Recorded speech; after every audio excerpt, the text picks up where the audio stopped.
Alright यार, so start कर लेते हैं।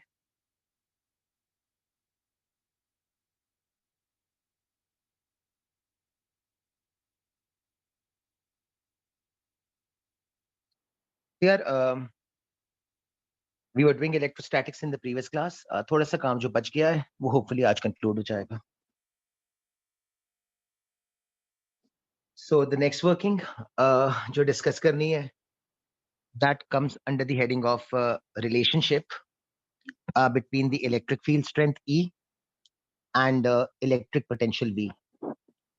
So from the formula you'd remember from the previous classes, electric field strength का result ये था, E is equal to Q upon 4 pi E naught R square, or electric potential was in the form V is equal to Q upon 4 pi E naught R. So we are trying to work out कि दोनों आपस में interrelate कैसे हो सकते हैं। ठीक है, so the wording which I've written is, using differentiation we can establish the following relationship. So imagine if I were to ask you कि आप V के function को differentiate करो। Purely mathematical terms के अंदर when you differentiate this function you should write it down in the form of dv upon dr. मैं differentiation का answer लिख रहा हूँ and I am assuming कि most of you would probably have a clear idea कि differentiation का result क्या बनेगा। And for those of you जिनको differentiation नहीं आती है ना, वो differentiation वाला step ignore कर देना और मैंने जो आगे wordings लिखी है बस वो learn कर लीजिएगा। Okay, so if you differentiate this function you will end up getting this answer. तो जिनको differentiation आती है I guess they can follow this through. ठीक है? Now if you look at this final answer you would agree जिस चीज के around मैं बॉक्स बना रहा हूं येलो कलर से, I can replace this function by the term capital E. So इसकी बेसिस पे I can come up with the following result को बॉक्स में लिख रहा हूं। So either you can write down the result in this manner dv upon dr, फिर इसका मतलब एक्सप्लेन कर देता हूं, is equal to minus E, और ऑल्टरनेटली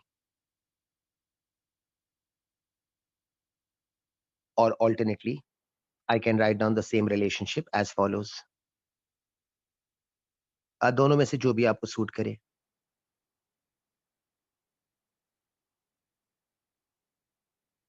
अगर आप मैथमेटिकल टर्म्स में इस रिलेशनशिप को अंडरस्टैंड करते हो तो यू ऑल नो कि dv upon dr mathematical terms में सिग्निफाइज द ग्रेडियंट। तो जिनको मैथ्स की डिफरेंशिएशन का आइडिया नहीं है ना, आई गेस वो जो नेक्स्ट वाला स्टेटमेंट लिखा हुआ है ना उसको फॉलो कर सकते हो। मैं स्टेटमेंट रीड करता जा रहा हूँ। ठीक है, so this relationship E is equal to minus dv upon dr, इसको अगर आप मैथमेटिकल टर्म्स में लिखोगे तो ऐसे लिखोगे, और अगर इसकी वर्डिंग्स की फॉर्म में लिखोगे तो मैंने नीचे कंक्लूजन लिखा हुआ है, since dv upon dr refers to gradient, therefore we can say that the negative gradient, जरा सा वर्डिंग केयरफुली देखिएगा, on the basis of the statement. तो जो स्टेटमेंट मैं येलो कलर से हाईलाइट कर रहा हूँ ना उसकी बेसिस पे मैंने वर्डिंग लिखी है। The negative gradient of the graph of v versus r at any point gives a value of electric field strength at that point. Agreed? So the relationship E is equal to minus dv upon dr. That's the mathematical interpretation. इसको अगर आप, if you choose to write it down in the form of wordings, so since dv upon dr refers to the gradient, तो मैंने wordings को yellow highlighted form में show किया है कि the negative gradient of the graph of v versus r at any point gives a value of electric field strength at that point. What that means is कि अगर imagine करें कि आपको v against r का graph दिया हुआ हो, है ना, जैसे कि मैंने नीचे दिया हुआ है, तो it's a graph of v against r, let's say, and if the question asks you कि आपको इलेक्ट्रिक फील्ड स्ट्रेंथ कैलकुलेट करनी है एट द पॉइंट P, तो based on the statement all you need to do is कि जो P वाला point आपको given हो आप उस P वाले पॉइंट पे टेंजेंट कंस्ट्रक्ट कर लीजिएगा। I am doing that right now. Tangent construct करके ग्रेडियंट कैलकुलेट कर लीजिएगा, multiply the gradient with a negative sign ताकि नेगेटिव ग्रेडियंट आ जाए, and that will provide us with the value of electric field strength at that particular point. ठीक है, सो diagrammatically मैंने explain कर दिया, मैथमेटिकली बता दिया, और रिलेशनशिप को वर्डिंग्स की फॉर्म में लिख लिया. एक्स्ट्रा चीजें इरेज आउट कर रहा हूँ, फिर आगे प्रोसीड करता हूँ.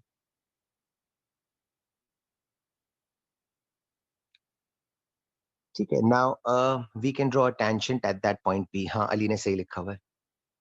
ओके, अब यार आई एम श्योर आपको ये भी याद होगा, ये भी चीज मैथ्स में आपने की हुई है कि you are taught this in math, I guess O levels में भी करते थे, एएस में भी शायद किया हुआ हो, कि if there is a quantity ए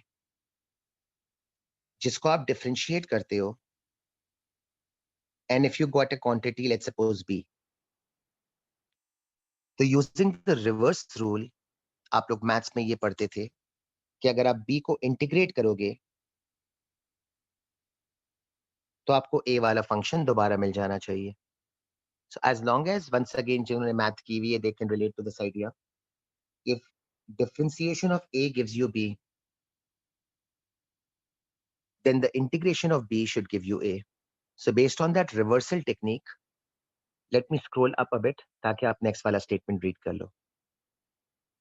और again जिनके पास mathematical background नहीं है वो सिर्फ wordings याद कर लीजिएगा, that would be more than enough. तो मैंने आगे की wordings देखिएगा क्या लिखी हैं. So under the heading reverse conclusion मैंने लिखा हुआ है using a reverse principle, ठीक है, that is differentiation and integration are reversal of each other. Using reverse principle, we can conclude that area under the graph of E versus R gives the value of V. और वो मैंने diagram के ऊपर construct करके show कर दिया है. ठीक है, तो आई थिंक लर्न इस तरह से कीजिएगा कि अगर आपके पास V वर्सेस R का ग्राफ हो तो इसका ग्रेडियंट कैलकुलेट करोगे, ज्यादा प्रिसाइसली बोलेंगे तो नेगेटिव ग्रेडियंट कैलकुलेट करोगे तो आपको E की वैल्यू मिल जाएगी. ये आपका फर्स्ट रिजल्ट था. और अगर आपका E वर्सेस R का ग्राफ हो तो इसका area under the graph calculate करेंगे तो आपको V मिल जाएगा. ये आपका सेकंड रिजल्ट है. तो नॉन मैथ वाले स्टूडेंट्स सिर्फ रिजल्ट 1 और 2 को बस याद रख लीजिएगा या स्टेटमेंट्स को लर्न कर लीजिएगा. जिनको मैथ का आइडिया है वो differentiation as well as integration के टर्म्स को काइंड ऑफ अप्लाई भी कर सकते हैं. सही, मैं स्टेटमेंट्स 1 और 2 रहने देता हूँ. ना मूविंग ऑन फर्दर, अरीज ने लिखा हुआ in this case the gradient is already negative, so yes we need to multiply it by the negative sign. Yes, Arij. So if the graph has a negative gradient, let's suppose, nonetheless, you still have to multiply it by an extra negative sign. So eventual answer will then become positive. ठीक है, so irrespective of whether the gradient is positive or negative, minus sign is from the equation. So आपको negative से तो हर हाल में multiply करना पड़ेगा. ठीक है, अब further आगे proceed करता हूँ. तो जो next वाली working करनी है, that comes under the heading of concept of electric potential energy. इसको अंडरलाइन कर देता हूं. ये इलेक्ट्रोस्टैटिक्स में लास्ट काम है, होपफुली आज कंप्लीट हो जाएगा. Now before I start on with the working of a concept of electric potential energy, है ना, यू कैन सी मैंने बाइफिकेशन बना दिया है. So as long as you remember a few things about gravitational potential energy, मैं recap कराता जाऊंगा. तो I think on the basis of that electrical potential energy के रिजल्ट्स ऑटोमेटिकली आ जाएंगे. तो जरा कंपेयर कर लेते हैं. As far as the symbol is concern, gravitational potential energy, remember हमने previous topics में किया था, it was denoted by the symbol of capital U. Similarly, electric potential energy is also denoted by the same symbol of capital U. So the same symbol is applicable for both of them. As far as units are concerned, it's a form of energy. So gravitational potential energy is also in joules. Likewise, electric potential energy also in joules. Now, if you recall the formula, so gravitational potential energy का formula हम लोगों ने previous topic of gravitation में ऐसे लिखा था. U is equal to phi multiplied by m. लिख रहा हूं तो याद भी आ जाएगा. Phi was the gravitational potential, m was the moving mass. सो इसी बेसिस पर अगर आप इलेक्ट्रिक पोटेंशियल एनर्जी का फॉर्मूला फिगर आउट करते हो तो टर्म्स को चेंज करके ग्रेविटेशन पोटेंशियल फाई की जगह इसको रिप्लेस कर देना with the term electric potential. So phi आपका रिप्लेस करके कैपिटल वी आ जाएगा, वी फॉर इलेक्ट्रिक पोटेंशियल। और जो मास का टर्म था small M, the moving mass, इसको रिप्लेस कर देना by the term Q, Q for charge. So my advice to you would be कि आपको फॉर्मूला लर्न करने की टेक्निकली जरूरत नहीं है। And as long as you remember the formula for gravitational potential energy phi into M, then surely electric potential energy का result आप खुद भी फिगर आउट कर सकते हो। So once again gravitational potential phi changes to become electric potential V, that's the first arrow, and the moving mass small m is replaced by the moving charge small q, so that's the second arrow. ठीक है, जो रोहिल ने भी लिखा हुआ था मास की जगह चार्ज आ जाएगा। This is one way of interpreting the formula. Now अगर आप फाई को सिंप्लीफाई करके लिखना चाहो, जो आपकी चॉइस है, तो आप फॉर्मूले को फर्दर सिंप्लीफाई करके लिख सकते हो। मैं ब्रैकेट्स में लिख देता हूँ। रिमेंबर फाई का result was minus G M upon are.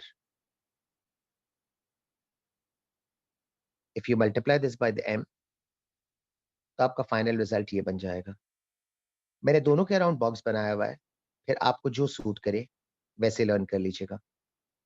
First वाला सिंपलर वर्जन है, सेकंड वाले के अंदर मैंने फाइव को सिंप्लीफाई करके फाइनल रिजल्ट लिख दिया है। Any one of the two results जो भी आपको सही लगे। And likewise I can do the same working for electric potential energy as well. तो अगर आप वी को सिंप्लीफाई करके लिखते हो, अगेन ब्रैकेट्स में लिख रहा हूँ, इलेक्ट्रिक पोटेंशियल का formula was Q upon 4 pi E naught R. फिर जो भी फॉर्मूला आपको सूट करे वो आपकी चॉइस है। And if I remove the brackets, I'll end up getting this final result.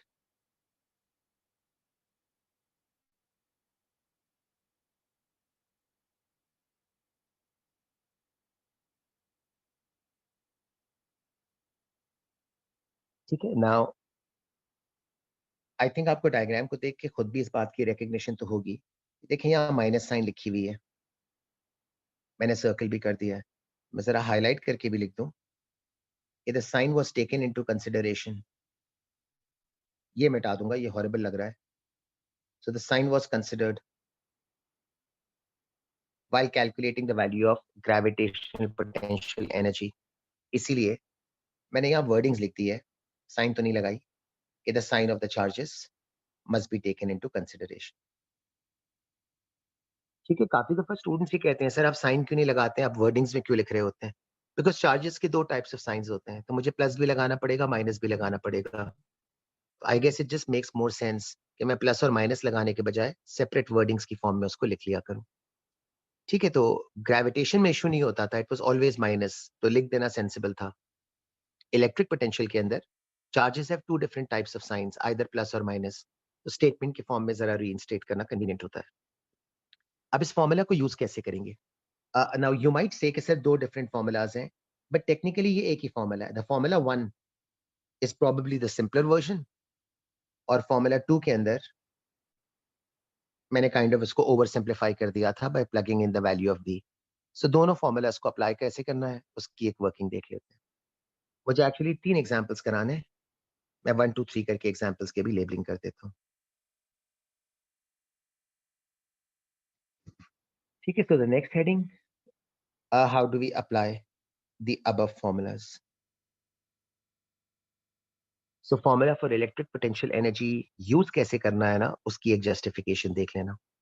Now diagram में आपको एक्सप्लेन कर देता हूँ, फिर मूव कर जाऊंगा। फाई का फुल फॉर्म क्या है? ओ, फाई का फुल फॉर्म का मतलब है phi, what does phi stands for? So phi was the abbreviation used for gravitational potential. सही है अहमद? और V was, capital V was the abbreviation used for electric potential. ठीक है, सो फाई का full form as in what does phi stands for, maybe that is what you are trying to ask. So gravitational potential. Okay, आगे proceed कर रहा हूँ। So formula को use कैसे करना है ना, उसकी एक वर्किंग।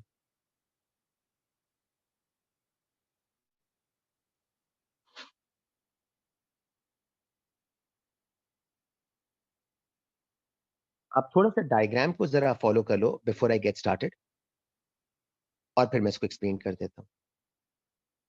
ओके सो यार, इन द डायग्राम मैं पिंक वाला हाइलाइटर यूज कर रहा हूँ। So in the question there is an alpha particle given to you. Alpha particle is a helium nucleus, so मैंने सिंबल भी साथ में मेंशन कर दिया है। The speed of the alpha particle is also provided to you. The alpha particle is on the left hand side, as you can see. On the other side, there is a gold nucleus. This gold nucleus is stationary, और मैंने gold की configuration आपको provide कर दी है। ठीक है, now since both alpha is also positively charged and likewise gold is also positively charged, so मैंने जो statement लिखा हुआ है नीचे, पहले उसको read कर लेते हैं और फिर उसकी basis पे working कर लेते हैं। So the statement regarding the diagram which I've mentioned below is along these lines. As alpha moves towards the gold nucleus. So आप assume करें कि आपका alpha particle is directed towards the gold nucleus. सही? So as alpha moves towards the gold nucleus, force of repulsion between like charges. So दोनों nucleuses are positively charged, hence the term force of repulsion between like charges will decrease the speed of the alpha particle.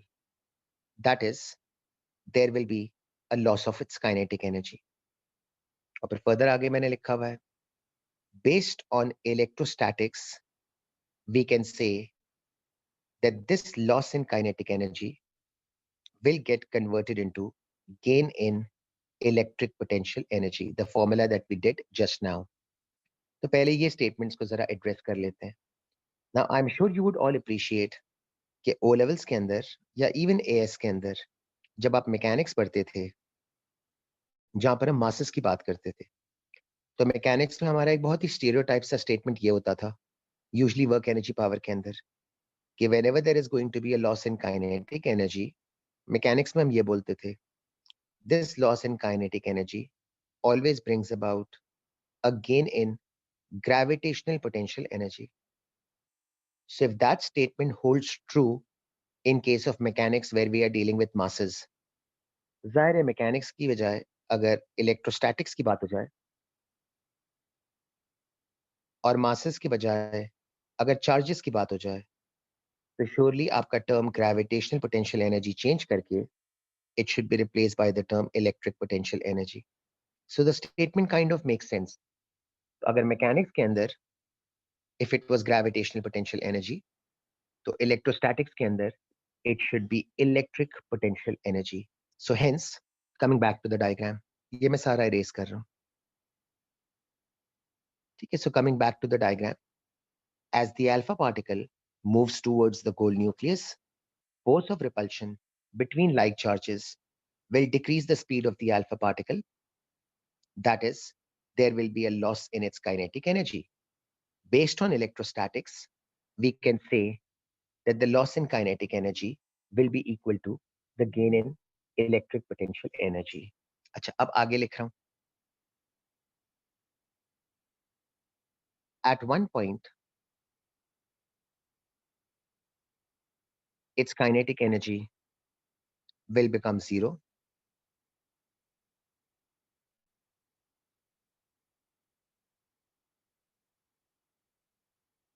Hence, the alpha particle will stop at that point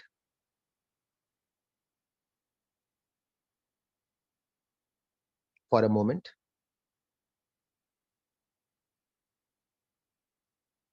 and will then be repelled backwards as shown. So बना के दिखा रहा हूं.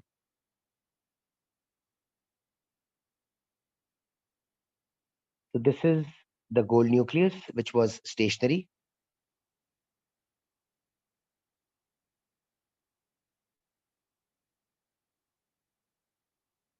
The black colored circle is your alpha particle, which has approached the gold nucleus.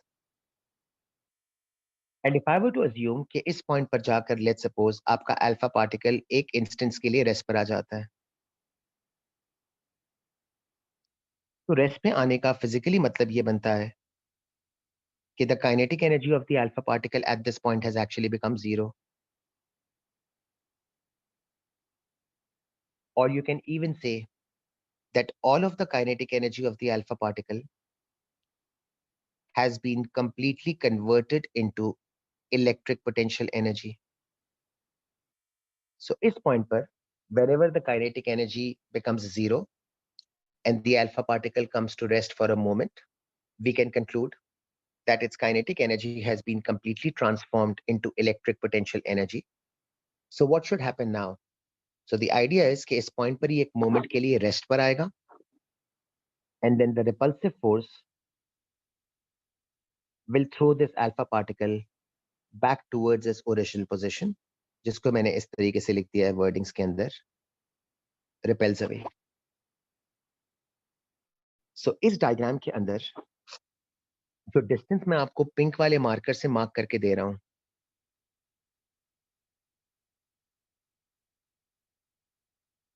the distance between the center of the two nuclei,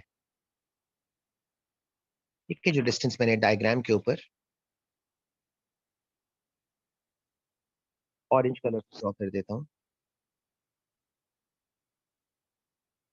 this distance जिस point पर alpha particle रुकने के बाद वापस चला जाएगा, so as to say, this distance in electrostatics is given a special name, and this distance is generally referred to by the term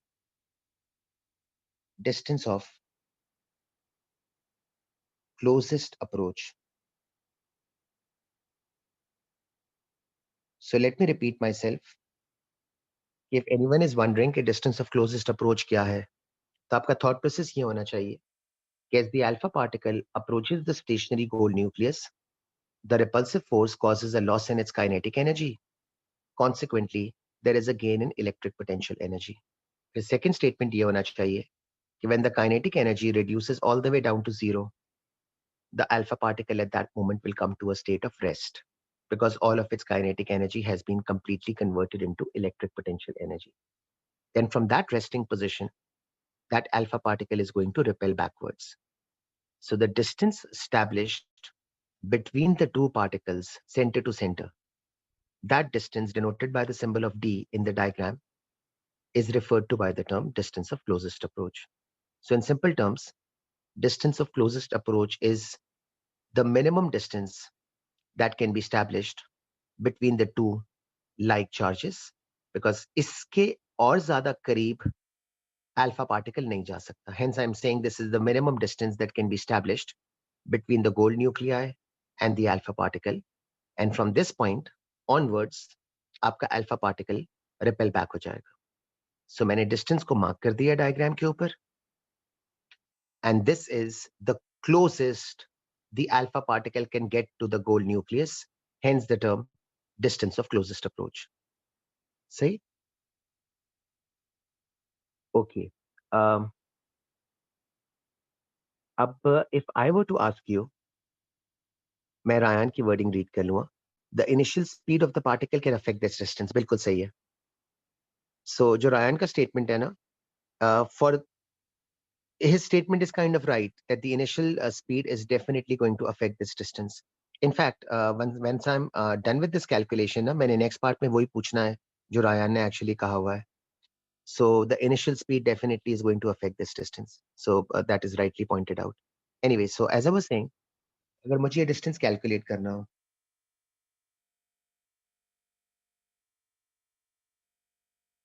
so if you are asked to calculate the value of D, based on law of conservation of energy, my wording should be as follows. Loss in kinetic energy, gain in electric potential energy. अब पूरा term लिखना है तो electric potential energy लिख लो, symbol लिखना है तो you लिख देना, और फॉर्मूला लिखना है तो अभी टॉप पे मैंने दोनों फॉर्मूलाज बताए थे, उनको भी दोबारा से रिप्लेस कर दूंगा। काइनेटिक एनर्जी का लॉस शुड बी, वर्डिंग्स देखते जाइएगा, half m for mass of alpha, v square, v for velocity of alpha. जरूरी नहीं है कि आप सबस्क्रिप्ट में अल्फा लिखो, सिर्फ आपकी कन्वीनियंस के लिए लिखा है, स्किप करना है तो स्किप कर दीजिएगा। Gain in electric potential energy, इसके अभी हमने ऊपर फॉर्मूलाज किए थे, मैं क्विकली आपको शो कर दूं।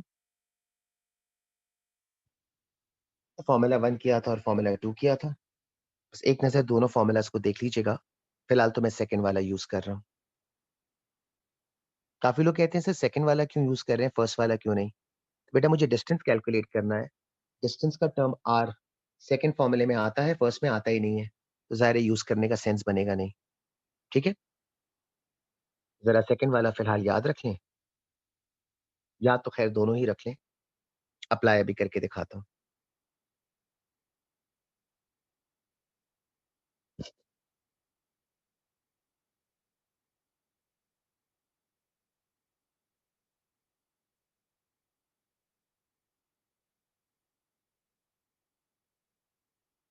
अगर आपको आर लिखना है ना,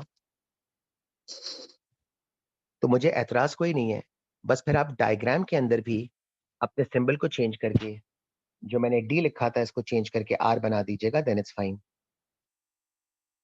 है ना? तो कोई इशू नहीं है, अगर आपको आर सूट करता है तो बस क्वेश्चन के अंदर डायग्राम को चेंज करके आर कर दीजिएगा। सिंस मैंने वहां डी लिखा है, तो फिर मैं फॉर्मूले को भी माइनर एडजस्टमेंट करके आर की जगह डी लिख देता हूँ। ठीक है, तो आप सिंबल अपने हिसाब से सेलेक्ट करिएगा। मैंने डायग्राम पे डिस्टेंस को डी से रिप्रेजेंट किया था, कॉन्सिक्वेंटली मैंने फॉर्मूले के आर को चेंज करके डी लिख दिया है। नाउ नंबर्स कैसे लगाना है ना, वो आप जरा फॉलो करते जाइएगा। नंबर्स इंपॉर्टेंट है। अल्फा का मास 4u, ठीक है, अल्फा इज हीलियम, टॉप पे लिखा हुआ था। मैं थोड़ा सा इसको जूम आउट करता हूँ ताकि आपको नंबर टॉप से नजर आ जाए। आई थिंक अब नजर आ रहे होंगे। सो अल्फा देख लीजिएगा, it should be 4u। You की वैल्यू मैं अभी मेंशन कर देता हूँ, और रोहिल तुम्हारे क्वेश्चन का आंसर अभी प्रोवाइड कर देता हूँ। अली जरा ये कंप्लीट कर लूँ, फिर ऊपर से एक रिकैप दे देता हूँ, because I don't quite know कि तुम कब डिस्कनेक्ट हुए थे। ठीक है रोहिल, आपके क्वेश्चन का भी आंसर दे दूंगा। सो मास ऑफ अल्फा आपके पास आ जाएगा, विच इज 4u। वेलोसिटी चाहिए होगी, टॉप से देख लें।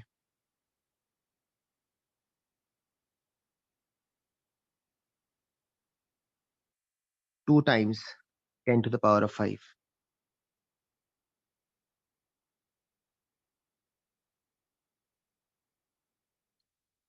अच्छा, चार्जेस की वैल्यूज देखिएगा।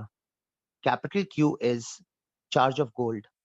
सो प्लीज जरा गोल्ड की कॉन्फ़िगरेशन देखें, और गोल्ड के चार्ज को मैं लिखता हूँ और फिर आपको एक्सप्लेन कर देता हूँ।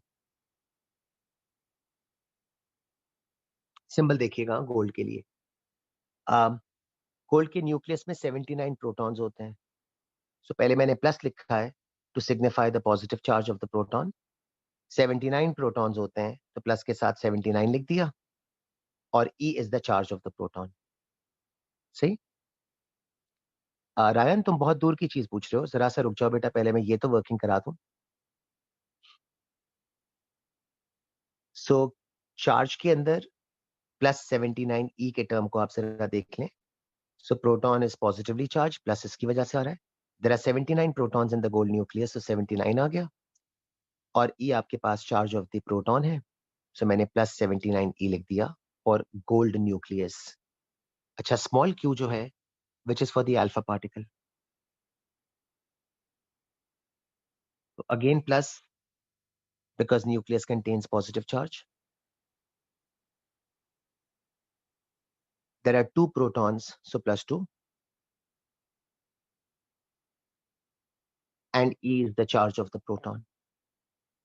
So capital Q for gold, +79 E, small q for alpha, +2 E, divided by distance आपको find out करना है, 4πE0, and D, which was the distance of the closest approach, वो D आ जाएगा। अब जो वैल्यूज आपको चाहिए है ना, मैं जरा वो सारी की सारी वैल्यूज को साइड पे मेंशन कर दूं। तो आपको यू की वैल्यू चाहिए होगी,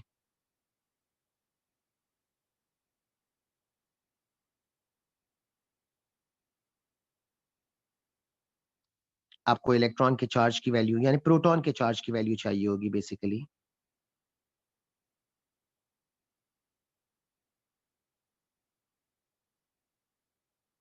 सो E is the charge of the proton.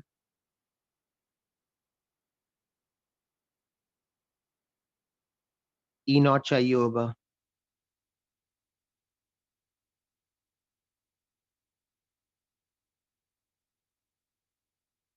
Sir numbers आप लगा लीजिएगा, बाकी तो सारी खैर वैल्यूज हैं। मैं यहाँ लिख देता हूँ, simplify to get the value of D. ये मेरे पास डी का आंसर पहले से निकला हुआ था।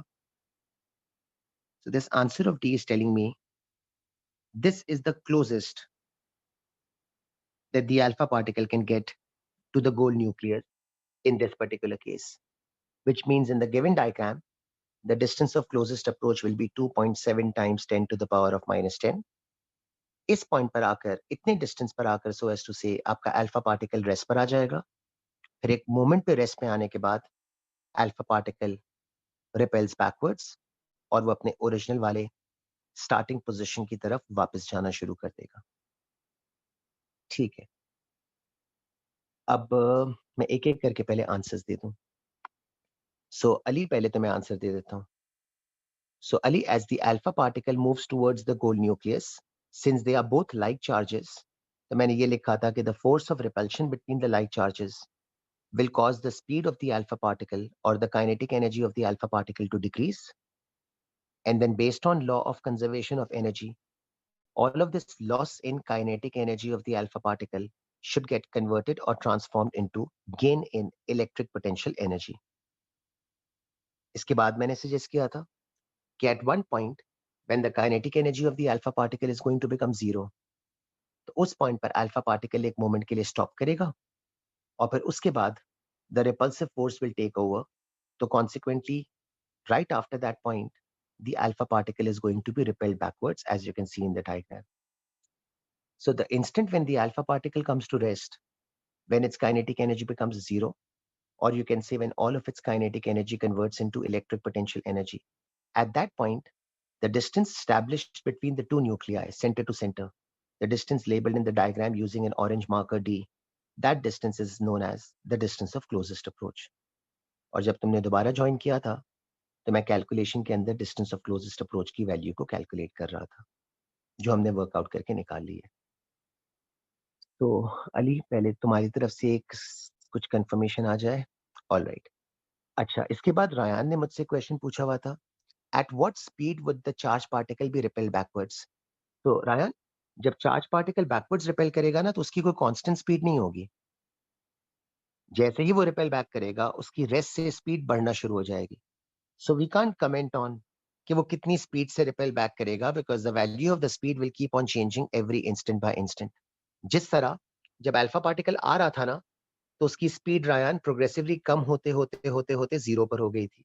तो वो वापस जा रहा होगा, तो जीरो से उसकी स्पीड आहिस्ता आहिस्ता बिल्डअप होना शुरू हो जाएगी। तो हम स्पीड की रिटर्न जर्नी के लिए कोई क्लासिफिकेशन नहीं दे सकते हैं, सिंपली बिकॉज वो कांस्टेंट स्पीड पर ट्रैवल नहीं कर रहा, बल्कि उसकी speed every instant by instant change करती रहेगी।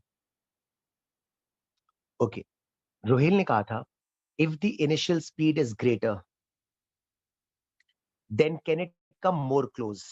सो दैट इज दैट क्वेश्चन जो मैंने एक्चुअली नेक्स्ट लाइन में खुद पूछा हुआ है। सो रोहिल को नेक्स्ट 5 मिनट्स में आंसर मिल जाएगा।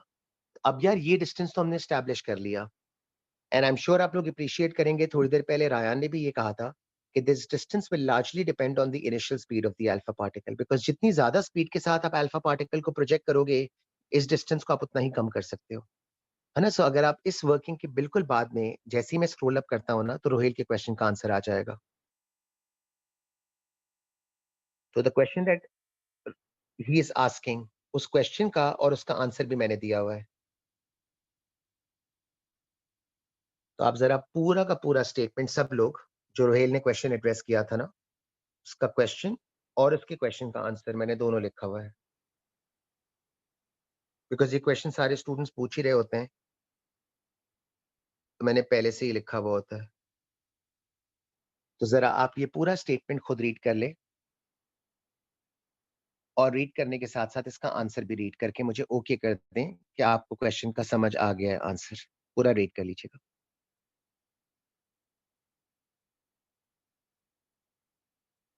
तब तक मैं अहमद का आंसर दे दूं। अल्फा पार्टिकल की स्पीड यूनिफॉर्मली डिक्रीज होगी? नहीं। डिस्टेंस के चेंज होने के साथ साथ the speed can change uniformly और non uniformly. Generally non uniformly होती है, because the electric field of this case is of a non-uniform nature. So speed change होती है, but not at a uniform rate.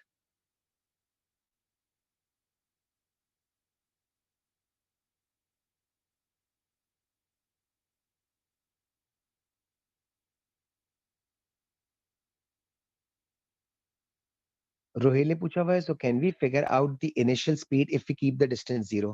तो तुम्हारा ये वाले question का आंसर क्वेश्चन 2 में आ जाएगा। ठीक है, बस तुमने एक स्टेटमेंट गलत लिख दिया, if we keep the distance zero, तो वो मैं तुम्हें एक्सप्लेन कर दूंगा कि वो करेक्ट स्टेटमेंट क्या होना चाहिए। अब अगर आप लोग मेरे साथ साथ रीड कर लें, फिर मैं रोहिल के सेकंड वाले क्वेश्चन का आंसर दे दूं। ठीक है, तो मैंने स्टेटमेंट यही पूछा था, what if the initial speed of the alpha particle was higher than the above stated value, what would have happened? और फिर मैंने उसके आंसर का सजेशन ये दिया है कि the value of D will become even smaller. ठीक है ना, so it will decrease until at one point you would expect the two nuclei to fuse together, और जो ओ लेवल्स में आप लोग पढ़ते थे, nuclear fusion will take place. ये टर्म आपने ओ लेवल्स की रेडियो एक्टिविटी में किया हुआ था। So this working of electrostatics is kind of helping us to build up the idea कि न्यूक्लियर फ्यूजन कैसे होता होगा। एंड रिमेंबर, ओ लेवल्स में आपके टीचर्स आपको ये बात सजेस्ट करते थे कि फ्यूजन करवाना मुश्किल होता है, और रीजन देते थे कि fusion requires a large amount of energy to be conducted. So based on this example, the one that we did, you can now appreciate कि आपको ये क्यों पढ़ाया जाता था कि fusion requires a large amount of energy to be provided, है ना? Because the working is establishing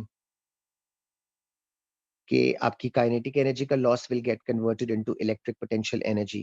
So you need a large amount of energy for fusion to happen, ताकि आप electrostatic force of repulsion को so as to say overcome कर सको। सही? और अब जो अगला क्वेश्चन रोहेल ने पूछा है ना, मैं उसी क्वेश्चन पर आ रहा हूँ। तो मैंने अब तक आपको ये एक्सप्लेन कर दिया है कि अगर आप इनिशियल स्पीड को बढ़ा दोगे, तो this distance can become even smaller. और फिर आपको ये बता दिया है कि इसका अल्टीमेट पॉइंट ये होगा कि at one particular point the two nuclei will fuse with each other, that is nuclear fusion will take place. So to address Rohel's next question, मैंने उसको भी क्वेश्चन की फॉर्म में फ्रेम अप करके लिखा हुआ है। His question was, अगर आप लोग सब इसका क्वेश्चन पहले रीड कर लें, तो फिर आपको मेरा क्वेश्चन भी देख के अंदाजा हो जाएगा कि what am I relating to. His question was, so can we figure out the initial speed? यहां तक उसने बिल्कुल सही क्वेश्चन पूछा है। फिर उसने आगे कहा था, if we keep the distance as zero. तो उसके सेकंड स्टेटमेंट को थोड़ा सा मॉडिफाई कर लेते हैं, और वो आपको क्वेश्चन 2 से समझ में आ जाएगा। सब क्वेश्चन 2 के अंदर मैं अज्यूम कर रहा हूं कि मैंने इनिशियल स्पीड अब प्रोवाइड नहीं करी है, बट जैसे रोहिल पूछ रहा था, मुझे इनिशियल स्पीड अब फाइंड करनी है। अब दोनों particles which are deuterium nuclei दोनों मूव कर रहे हैं, और मुझे दोनों की इनिशियल स्पीड फिगर आउट करनी है। तो मैंने क्वेश्चन मार्क लगा दिया है टू एम्फसाइज कि जो रोहेल का इनिशियल स्टेटमेंट था, can we figure out the initial speed, so that is my question now, कि मुझे ये दोनों की इनिशियल स्पीड निकालनी है। अच्छा, जो उसने आगे लिखा था, if we keep the distance zero, so I think बस वो वर्डिंग जो मैं बार बार कह रहा था कि वो वर्डिंग उसने गलत लिख दी है। बिकॉज जब फ्यूजन होगा ना, तो प्लीज देखिएगा, फ्यूजन के अंदर the distance is not going to be zero, but जब फ्यूजन अराइज करेगा, तो फ्यूजन में आपका कुछ ना कुछ डिस्टेंस तो होगा, है ना? Because the distance is measured between the centre of the two nuclei. तो डिस्टेंस जीरो कहना बस गलत होगा। और आई थिंक अब उसने सही कर दिया अपने स्टेटमेंट को। उसने लिख दिया है, अगर आप लोग भी रीड कर लें उसके स्टेटमेंट को, सो D is going to be equal to the sum of the radii. That makes sense. So now my question is, जो क्वेश्चन उसने पूछा था ना, वही मुझे पूछना था। Find the minimum speed v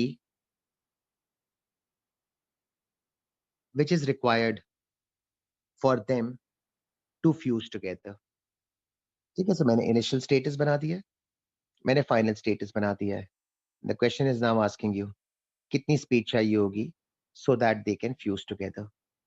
Given that, मैंने आपको radius की value दे दी है. सही, तब वर्किंग कैसे करेंगे स्पीड कैलकुलेट करने की, वो देख लेते हैं. स्टार्ट में बिल्कुल वैसे ही कर रहा हूँ. Loss in kinetic energy is equal to gain in electric potential energy. अब डायग्राम पर से नंबर्स को आप जरा मेरे साथ साथ गौर से देखिएगा. Loss in kinetic energy should now be written as follows. Half M V find करना है, वी स्क्वायर. बट इस दफा एक एहतियात कीजिएगा कि मैं ब्रैकेट्स लगाकर, पहले नहीं किया था अब कर रहा हूँ, मल्टीप्लाई बाय 2 भी कर रहा हूँ. ये पिछले एग्जाम्पल में जहां पर गोल्ड था और अल्फा पार्टिकल था, उधर मैंने ज़ाहिर नहीं किया था, बट यहाँ पर मुझे करना पड़ रहा है, बिकॉज़ अगर आप डायग्राम देखेंगे तो डायग्राम के स्टेटस में थोड़ा-सा फ़र्क है. आई थिंक आप एप्रिशिएट कर रहे होंगे, पिछले वाले एग्जाम्पल में the gold nucleus was stationary, only the alpha particle was moving. So I was only taking the kinetic energy of one particle, that was alpha. Whereas in this example, both of the deuterium nuclei are shown to be moving. So kinetic energy की calculation में it should be half mv square times 2 because both particles are moving. ठीक है, तो into 2 करना याद रखिएगा. Number से भी लगा देता हूँ. So gain in electric potential energy के लिए पहले ये लिखा था, एक कैपिटल Q लगाया था गोल्ड के लिए, फिर एक स्मॉल q लगाया था अल्फा पार्टिकल के लिए, और फिर 4 पाई ई नॉट आर लिखा था. और मैंने कहा था मैं आर को चेंज करके डी बना देता हूँ. आर का चेंज करके डी बनाना कोई इतना रेलेवेंट नहीं है, जो भी अल्फाबेट आपको सूट करे आपकी चॉइस है. बट इस एग्जांपल में शायद कैपिटल क्यू और स्मॉल क्यू की जरूरत नहीं पड़ेगी, because both of the particles are deuterium. So दोनों आइडेंटिकल पार्टिकल्स हैं. तो यहाँ पे you can get away with not writing a capital and a small, बल्कि रादर बस क्यू स्क्वायर कर दीजिएगा. कैपिटल करें या स्मॉल करें आपकी मर्जी है, क्यू स्क्वायर कर दें बिकॉज दोनों आइडेंटिकल चार्जेस हैं. अब जरा वर्किंग करके देखते हैं कि क्या क्या चीजें अवेलेबल हैं. तो फर्स्ट एग्जांपल के अंदर हमने distance of closest approach calculate किया था. Second example is the extension of the first example, where we are trying to find out what velocity should be given to the deuterium nuclei in order for them to fuse together. So this is kind of an extension of the previous working. Numbers लगाता जा रहा हूँ.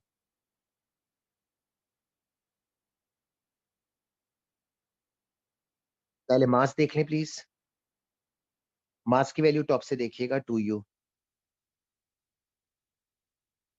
मैं arrows लगाता जा रहा हूँ because generally I feel कि वो स्टूडेंट्स को नंबर्स में मुश्किल हो रही होती है कौन सा नंबर किसकी जगह पर है. So 2u for the mass, that's the mass of deuterium. Velocity find करनी है, so leave it as v. अच्छा, चार्ज के लिए पहले गोल्ड था तो +79 E लिखा था, दूसरा अल्फा था +2 E लिखा था. अच्छा, अब आपके पास ड्यूट्रियम है, ड्यूट्रियम को जरा ऊपर देख लीजिएगा, चार्ज का आइडिया आपको खुद ही हो जाएगा. ड्यूट्रियम के न्यूक्लियस में एक प्रोटॉन होता है, सो प्लस लिखिएगा प्रोटॉन का चार्ज, 1 लिखिएगा there is only one proton, और E लिखिएगा चार्ज ऑफ द प्रोटॉन, और स्क्वायर कर दीजिएगा. ठीक है, जरा चार्ज के नंबर्स को प्लीज केयरफुली देख लें.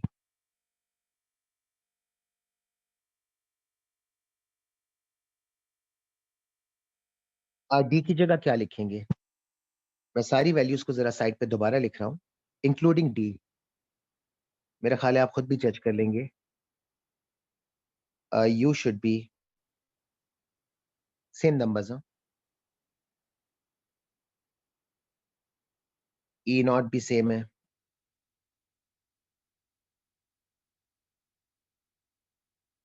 चार्ज ऑफ द इलेक्ट्रॉन भी सेम है.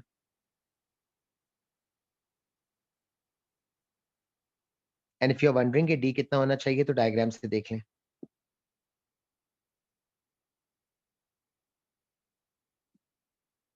ये डायग्राम से नजर आ रहा होगा, 2 टाइम्स द रेडियस।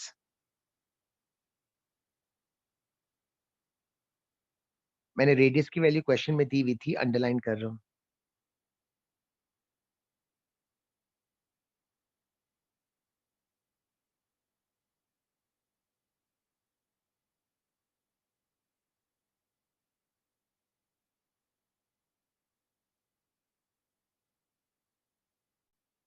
अगर आप नंबर्स के साथ ओके हैं तो मैंने कैलकुलेशन में तो नंबर्स नहीं लगाए, बट आप लगा लीजिएगा। सारी वैल्यूज तो खैर आपको प्रोवाइड कर दी है मैंने, तो वेलोसिटी का रिजल्ट फिगर आउट करके आ जाएगा।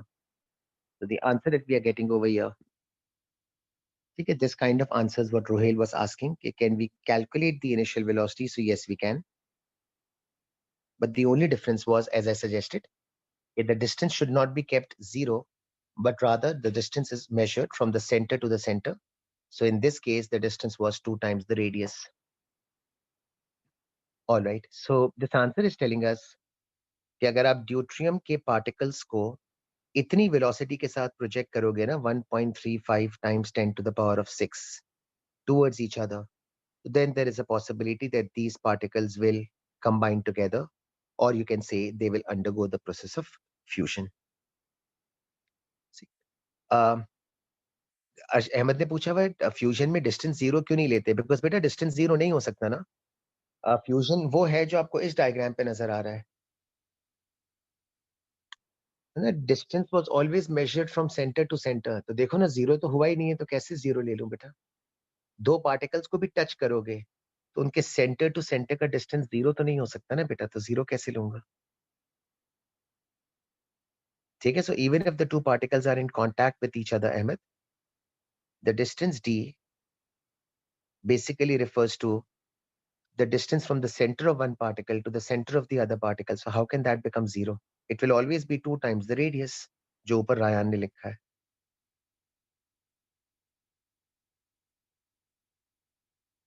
Okay, Ali ने लिखा हुआ यार, Ali Asghar is saying, can you ask Hussein to post the link of the class in the group as I am facing disconnection issues. So Hussein, can you acknowledge me बेटा? I think वो Ali continuously बेचारा शायद disconnect हो रहा है। So Hussein, I think तुम भी recording कर रहे हो जहां तक मेरा ख्याल है, तो यार लिंक पोस्ट करने का काम आज तुम कर देना। Hussain, if you are there, guys एक सेकंड ना, फिर मैं स्टार्ट करूं।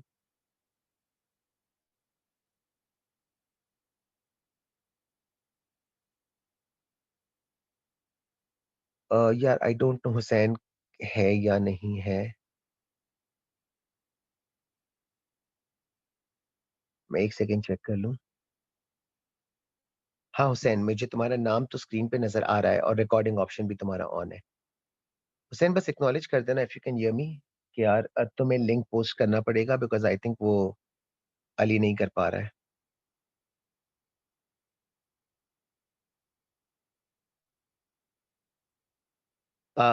ओके, दो लोगों के क्वेश्चन के आंसर्स दे दूं। रोहिल ने लिखा हुआ है सिमिलरली फिजन के लिए भी स्पीड बिल्कुल होती होगी, बिल्कुल होती है। और रायन ने लिखा है, so this kind of question can only be solved as long as both nucleus are identical. Yes and no. The reason being Ryan, अगर दोनों न्यूक्लियस आइडेंटिकल होंगे तो काम जरा आसान हो जाएगा, because I can take the distance equal to 2r। But अगर दोनों नॉन आइडेंटिकल होंगे ना, जो कि यूजली होते नहीं है, लेकिन मैं वैसे कह रहा हूँ कि अगर दोनों नॉन आइडेंटिकल होंगे, then the examiner will have to provide you with the radius of both of them. तो फिर तुम्हें 2r के बजाय तुम्हें r1 प्लस r2 करके वर्किंग करनी पड़ेगी। तो हो तो बिल्कुल सकता है, बस ये होगा कि they will have to provide you with the radii of both of these particles, ताकि तुम्हें r1 प्लस r2 करना पड़े, जो यूजली वो लोग नहीं करते हैं। और फिर आपको कैपिटल क्यू और स्मॉल क्यू भी यूज करना पड़ेगा। Rohel is right. फिर तुम क्यू स्क्वायर से भी काम नहीं चला सकोगे, फिर तुम्हें क्यू स्क्वायर को भी चेंज करके दो सेपरेट सिंबल्स में उसको ब्रेक डाउन करना पड़ेगा। ओके, एक चीज जो मुझे फर्दर तुम लोगों से पूछनी है before I proceed, and that is fusion कहाँ पर होता था? ओ लेवल्स में किया हुआ था। अच्छा एक सेकेंड है, पहले मैं मुस्तफा को आंसर दे दूं। How did I know the value of R? Question में गिवन थी। तुम्हें क्या लगता है मुस्तफा को जादू आता है? मुझे ये रहा, अंडरलाइन कर रहा हूँ। ओके ओके ओके, हाँ सही है। All right. जी, सॉरी, मैं क्वेश्चन ये पूछ रहा था कि यार where does nuclear fusion take place? O levels में किया हुआ था। एटॉमिक बॉम्ब तो नहीं। सबसे ज्यादा कॉमनली फ्यूजन कहाँ पर होता है? Nuclear physics radioactivity of O levels में किया हुआ था, maybe you would remember. किसी को रिकॉल हो रहा है? फ्यूजन का प्रोसेस ओ लेवल्स में किया था। सन, रोहेल ने सही लिखा। न्यूक्लियर रिएक्टर में फिजन होता था रायन। रोहेल का आंसर सही है, सन के अंदर। Nagasaki is also atomic bomb which is fission. Mustafa सही। सो सन के अंदर आपके पास फ्यूजन सबसे प्रोमिनेंटली होता है, जो रोहेल ने लिखा है। ओके, व्हाई सन?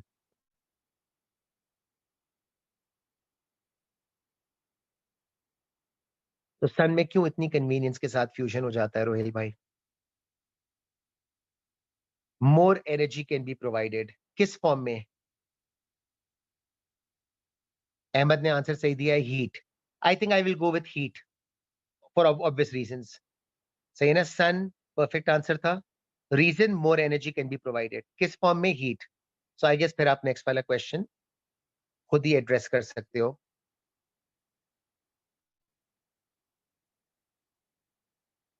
सब अगले पार्ट ऑफ द क्वेश्चन पढ़ो। Assuming that deuterium behaves as an ideal gas molecule, तो आपकी जो हीट का आइडिया था ना, उसको मैं यूज कर रहा हूँ।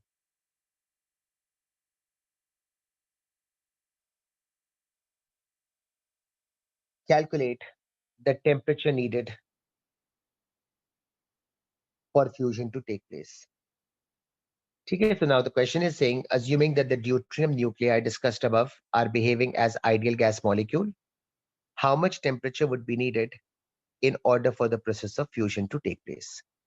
अब थोड़ा सा ये वाला क्वेश्चन इलेक्ट्रोस्टैटिक से मूव करके थर्मल फिजिक्स पे चला गया है,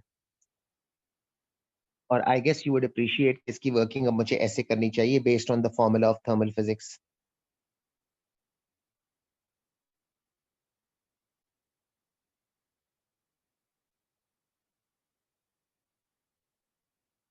आपको याद होगा।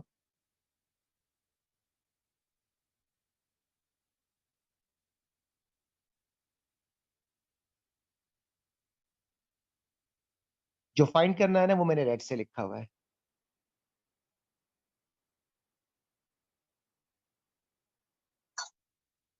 अच्छा यार, इस वर्किंग में अगर आप ब्रैकेट्स लगाना भूल जाओ ना, तो आई गेस कुछ फर्क नहीं पड़ेगा। ऑल्दो हम हीट में तो लगाते थे, बट इस वर्किंग में ब्रैकेट्स की शायद कोई रेलेवेंस नहीं है। If you want you can write it down in this manner. ठीक है, the reason I am saying कि ब्रैकेट्स की कोई रेलेवेंस नहीं है इज बिकॉज ब्रैकेट मीन को सिग्निफाई करता था, और यहाँ पे मैं एक मॉलिक्यूल की बात कर रहा हूँ, सो मीन की कोई रेलेवेंस नहीं है। तो इसीलिए अगर आपको नहीं लगाना हो ब्रैकेट, तो सिर्फ हाफ एम सी स्क्वायर को मैंने इस फॉर्म में लिख लिया है, half M V square, and kind of makes more sense as well. Numbers लगाता जा रहा हूँ, दोबारा जरा देख लीजिएगा। ड्यूट्रियम का मास बेटा 2u। वेलोसिटी का आंसर टॉप पे आपने कैलकुलेट किया था, 1.35 times 10 to the power of 6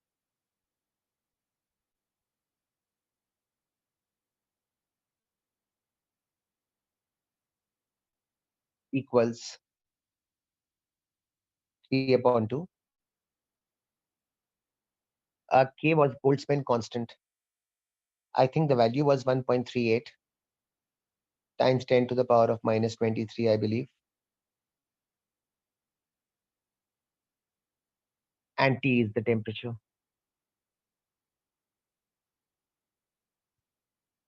Okay, so the temperature that is required in this case for the fusion to take place, वो मैंने figure out करके निकाल लिया है। रोहिल ने सही लिखा हुआ, high temperature means high kinetic energy, hence fusion occurs. बिल्कुल ठीक है। So we have done examples of distance of closest approach. We have extended that idea to see कि फ्यूजन अकरेंस करवाने के लिए आपको कितनी स्पीड चाहिए होगी, और वो स्पीड अचीव करने के लिए आपको कितना हाई टेम्परेचर चाहिए होगा, so on and so forth. अब एक वर्किंग फर्दर करनी है।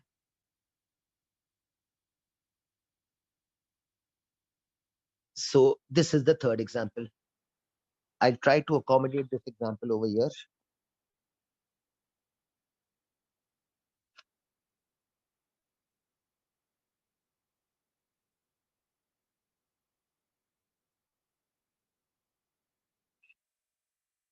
मैं वर्डिंग से भी साथ साथ मेंशन कर दूंगा।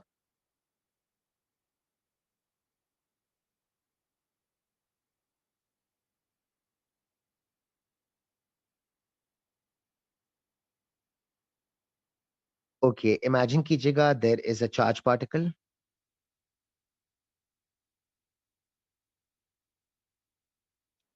उसी आइडिया को एक्सटेंड कर रहा हूं। The speed of the charge particle is given.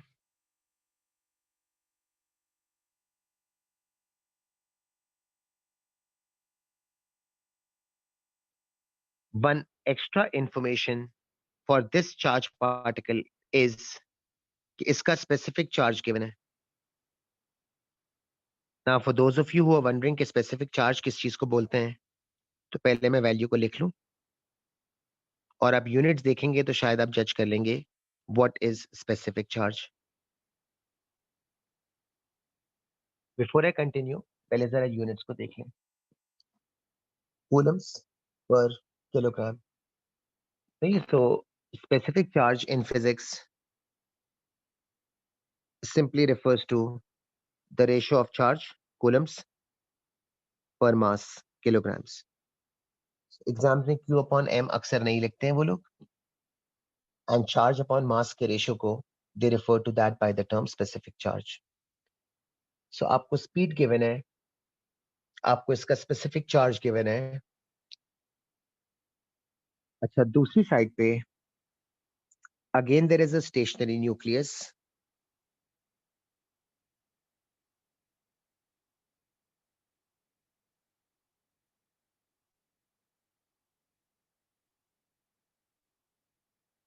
which is maintained at 500 volts,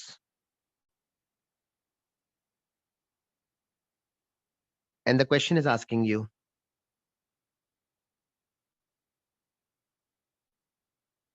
suggest whether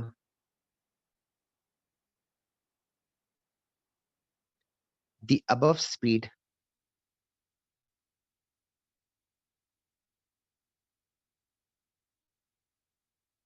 is sufficient enough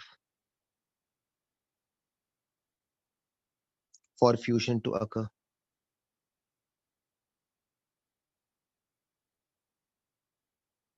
अगर आप क्वेश्चन का कॉन्टेक्स्ट देखें ना, तो मैंने क्वेश्चन का कॉन्टेक्स्ट पूछने का तरीका चेंज कर दिया है। फर्स्ट क्वेश्चन में पूछा था डिस्टेंस ऑफ क्लोजेस्ट अप्रोच निकालनी है। सेकंड क्वेश्चन में पूछा था वो स्पीड कैलकुलेट करनी है जिस स्पीड के ऊपर फ्यूजन होने की पॉसिबिलिटी होगी। थर्ड क्वेश्चन को मैंने सेकंड वाले क्वेश्चन से ही थोड़ा सा एक्सटेंड कर दिया है। स्पीड आपको दे दी है ना, और स्पीड दे के पूछा है कि is this speed good enough, ये फिगर आउट करना है, is this speed good enough to cause fusion to take place. ठीक है, तो क्वेश्चन पूछने के स्टाइल को बदल दिया है और डिटेल्स भी जरा सी डिफरेंट तरीके से दी है। ठीक है, so the question is asking you suggest whether the above speed is sufficient enough for fusion to occur. अब इसको कैसे अप्रोच करेंगे? अब ऊपर वाली वर्किंग की बेसिस पे स्टार्ट तो मैं बिल्कुल वैसे ही करूंगा जैसे कि पहले किया था। हर दफा ऐसे ही स्टार्ट लिया है। Loss in the kinetic energy, gain in electric potential energy.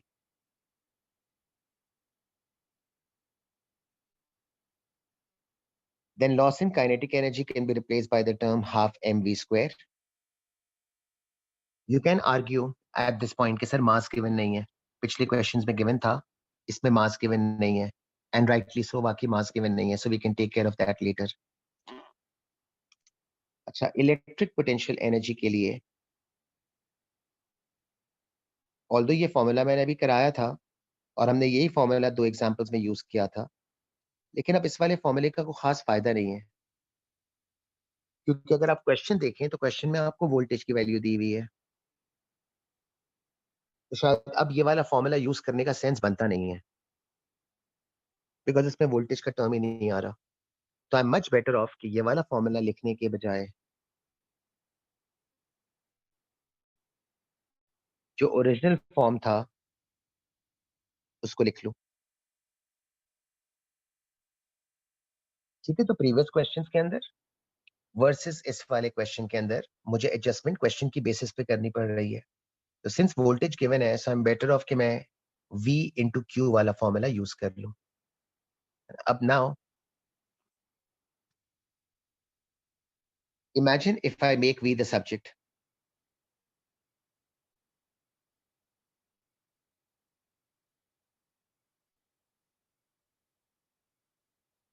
जो रिजल्ट आपके पास आएगा वो ये बन जाएगा।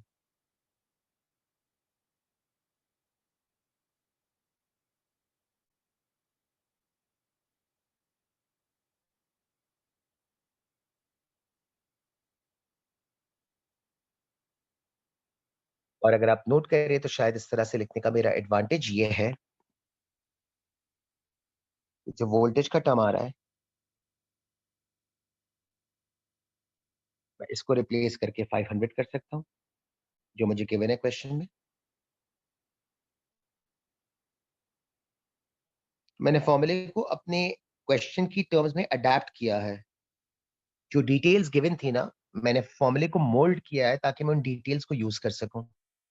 सो वोल्टेज की वैल्यू 500 गिवन थी, मैंने रिप्लेस कर दिया।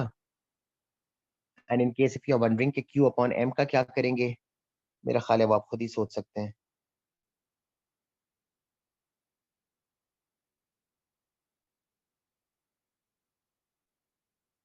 तो क्वेश्चन के अंदर आपको इंफॉर्मेशन गिवन थी Q अपॉन M की, मैंने सर्कल कर दिया है।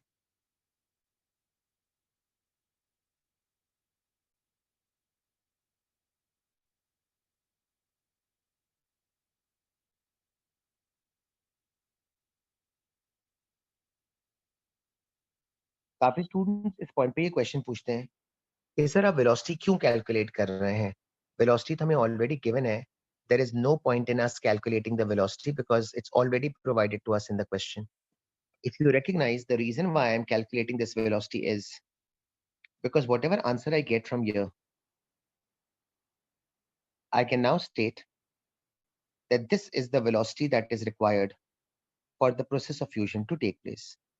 So yes, although the velocity was given to me, मैंने कुछ देर के लिए उस गिवन वेलोसिटी को काइंड ऑफ इग्नोर कर दिया था और मैंने अपनी कैलकुलेशन इंडिपेंडेंटली करने की कोशिश करी है, which can tell me how much is the velocity which is required for the process of fusion to occur. जो आंसर मेरे पास यहाँ से आएगा, I can refer to this as the, पहले लिख लेता हूँ कितना आंसर आ रहा है। जरा सजेस्ट अगर किसी के पास कैलकुलेटर हो तो प्लीज दे दीजिएगा मुझे answer. I don't quite know कितना आंसर आएगा, आई हैव अ फीलिंग कि शायद इतना आ जाए। अज्यूमिंग दिस इज करेक्ट, आप जरा सजेस्ट कर देना। Assuming this is correct, if not तो मैं करेक्ट कर देता हूँ। Assuming this is correct, then in the brackets I am writing this is the speed slash velocity which is required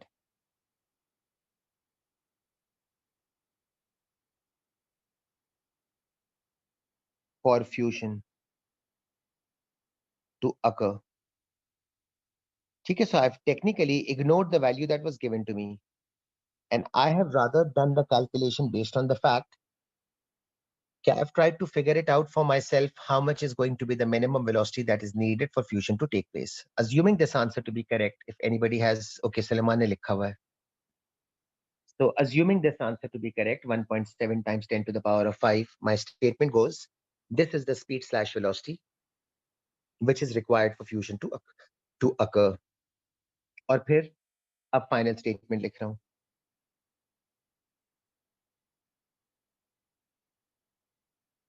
In the given example,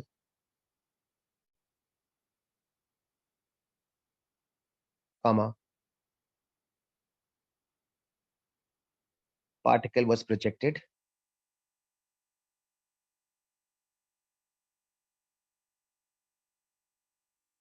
with a value less than above.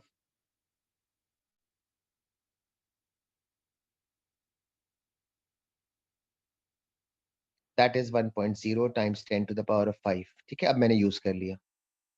Hence, fusion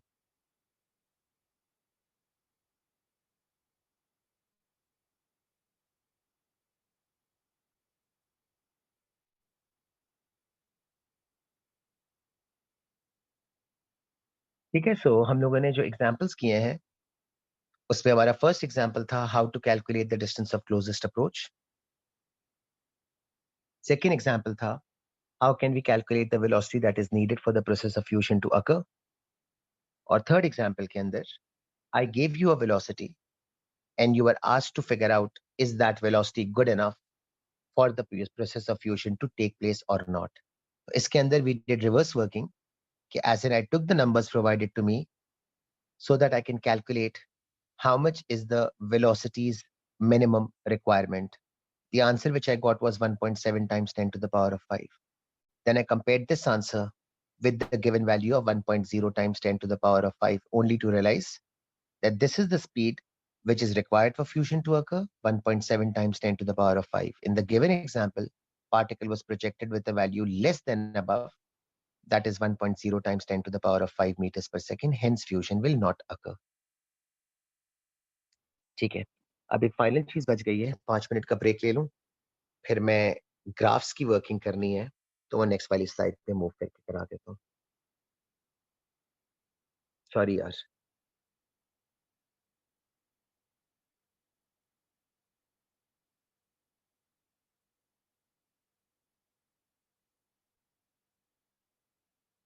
ये आके करा देता हूँ।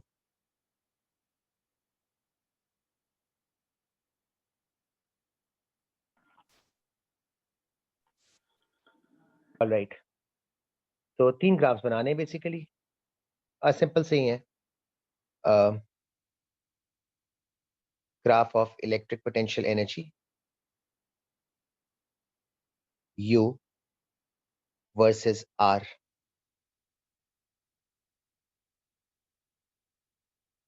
between two positive charges.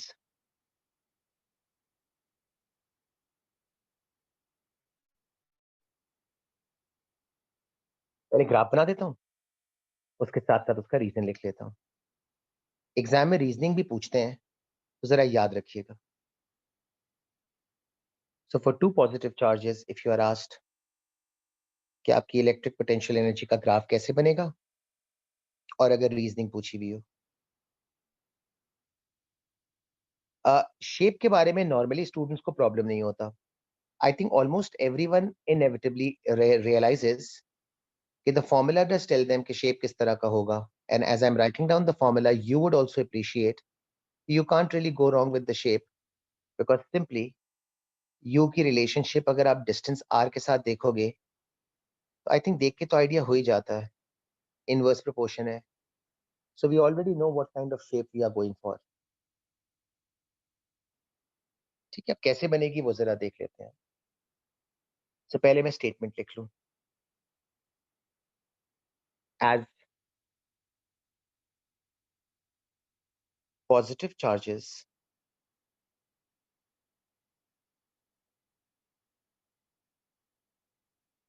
will move towards each other,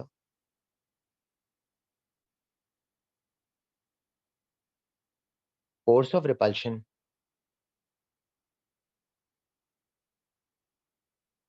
causes loss in kinetic energy, hence gain in electric potential energy occurs.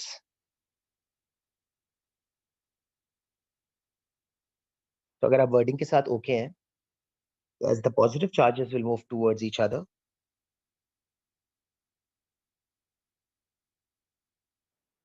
force of repulsion causes a loss in kinetic energy, hence gain in gravitational potential energy occurs. तो इसकी basis पे आपका conclusion ये बनना चाहिए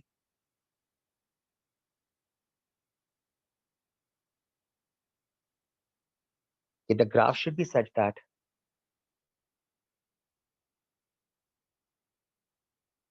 graph should be such that as distance r decreases,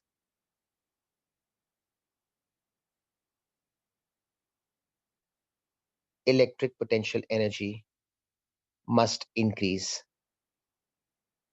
And if you're okay with my statement, तो कोई ऐसा शेप होना चाहिए कि जब डिस्टेंस आर कम होना शुरू करे तो इलेक्ट्रिक पोटेंशियल एनर्जी इंक्रीज करे.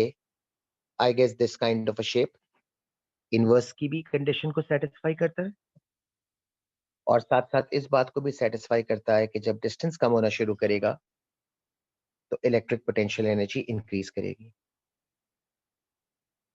सो टू पॉजिटिव चार्जेस के लिए या टू लाइक चार्जेस के लिए when they move towards each other, force of repulsion causes a loss in their kinetic. Why curve?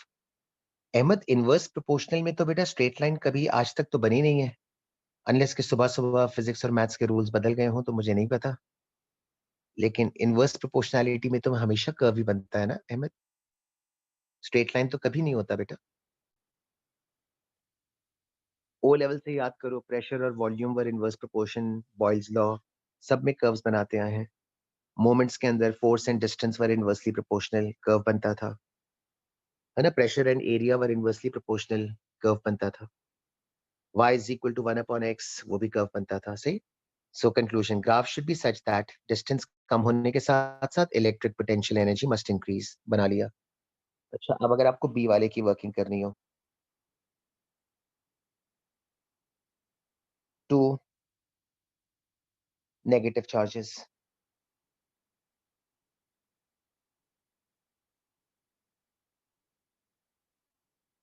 Carefully अगर आप रीड करेंगे ना मेरी रीजनिंग वगैरह को, तो शायद आप अग्री करेंगे इसका भी सेम शेप बनेगा. तो जो रीजनिंग आपने ऊपर रीड करी है ना, उस रीजनिंग को दोबारा रीड करें, and that reasoning will hold true even for two negative charges. तो ब्लैक वाले और रेड वाले मार्कर से जो रीजनिंग और कंक्लूजन लिखा है ना, उसको दोबारा रीड कर लें.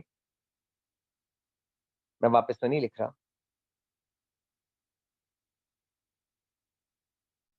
Same reasoning,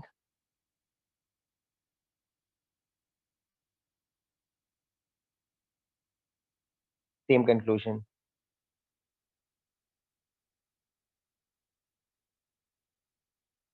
same graph. So two negative charges, when they move towards each other, everything which I stated above holds true even in this case. सब कुछ जो ऊपर लिखा था वो इस केस के लिए भी वैलिडेट करेगा. Hence the same shape. ठीक है, तो बस मैंने वर्डिंग में ये लिख दिया, रीजनिंग सेम है जो ऊपर लिखी हुई थी ना, कंक्लूजन भी सेम है, कॉन्सिक्वेंटली ग्राफ का शेप भी एग्जैक्टली सेम हो जाएगा. अच्छा, एक केस बच गया जाहिर है, जिसकी रीजनिंग वगैरह अब बदल जाएगी. ये करा के कंक्लूड करता हूँ ना. वन पॉजिटिव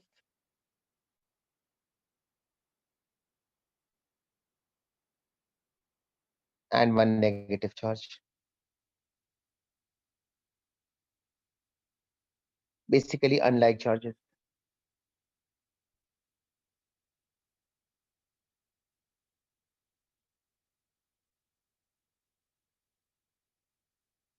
So अब एक प्लस हो जाएगा और एक माइनस हो जाएगा. जब तक मैं ड्रॉ कर रहा हूँ ना, इसकी रीजनिंग की वर्डिंग जाहिर है फ्लिप हो जाएंगी. मैं वर्डिंग्स दोबारा लिख रहा हूँ, जैसे ऊपर लिखी थी ना वैसे ही लिख रहा हूँ. As the two charges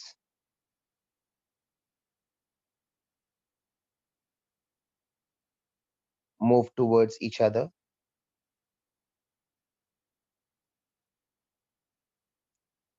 force of attraction, ना पहले force of repulsion लिखा था,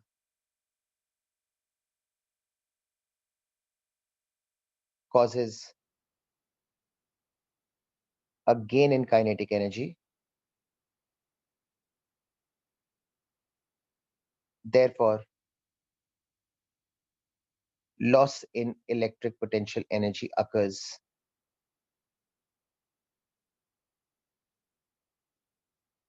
इसका कंक्लूजन बनना चाहिए है, graph must be, graph should be लिख लेता हूँ, such that as distance r decreases,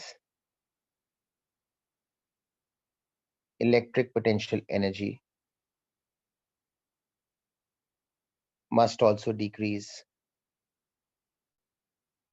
तो अब एक ऐसा ग्राफ कि जो मेरे इस वाले फाइनल स्टेटमेंट के कंक्लूजन के साथ कोरिलेट करे कि डिस्टेंस के कम होने के साथ साथ इलेक्ट्रिक पोटेंशियल एनर्जी डिक्रीज करे। अगेन ज्यादा बड़ा करके नहीं बना रहा, इसी स्पेस में कंस्ट्रक्ट कर रहा हूं। इनवर्स तो बनेगा, तो शेप तो वही होगा, बट ओनली दिस टाइम ऊपर बनने के बजाय नीचे बना है। And if you are wondering कि यार क्यों अब नीचे बनाया है, तो मेरी कंक्लूजन की वर्डिंग को रीड करें और डायग्राम से चेक करें। सो कंक्लूजन की वर्डिंग कह रही थी कि the graph should be such that कि जब आपका डिस्टेंस आर डिक्रीज करे, जैसे कि बना के दिखा रहा हूं, तो आपकी electric potential energy must also decrease, जैसे कि नजर आ रही है। ठीक है, तो इनवर्स प्रोपोर्शनैलिटी का तो कंडीशन हर जगह ही सेटिस्फाई हो रही है, बस सिर्फ ये फर्क है कि लाइक चार्जेस के लिए the graph is constructed in the first quadrant. अगर आपको इस तरह से लर्न करना सही लगे तो आपकी चॉइस है। और अनलाइक चार्जेस के अंदर it is constructed in the second quadrant.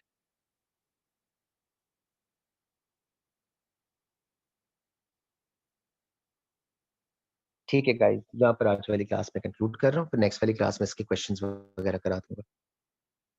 Arrows मिटा देता हूँ, बाकी तो आई थिंक जरूरत नहीं है कुछ और इरेज करने की। ठीक है यार, इधर ओवर कर रहा हूँ। ठीक है, thank you guys, take care and खुदा हाफिज़ यार, बाय बेटा।